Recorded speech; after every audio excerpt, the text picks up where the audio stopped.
माननीय कोकणमाडा सभापती सन्माननीय बाळासाहेब पाटील यांच्या हस्ते विक्रांतदादा पाटील प्रतिष्ठान यांच्या वतीने आयोजित आमदार चषक 2025 या दिवस रात्र क्रिकेट सामन्यांचे भव्य उद्घाटन 14, 15 आणि 16 फेब्रुवारी या 3 दिवसात हे दिवस रात्र सामने आयोजित करण्यात आले आहे। अखंड भारताचे आराध्य दैवत छत्रपती शिवाजी महाराज व भारतरत्न डॉक्टर बाबासाहेब आंबेडकर यांच्या मूर्तीस पुष्पहार अर्पण करून कार्यक्रमाची सुरुवात करण्यात आली।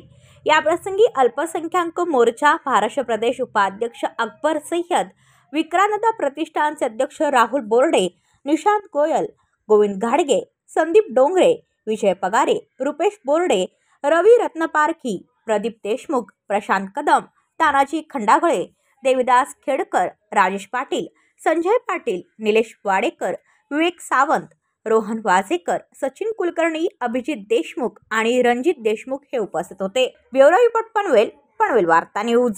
आपल्या परिसरातील बातम्या आमच्यापर्यंत पोहोचवण्यासाठी स्क्रीनवर दिलेल्या क्रमांकावर संपर्क साधू शकता। दूरध्वनी क्रमांक 8652414343।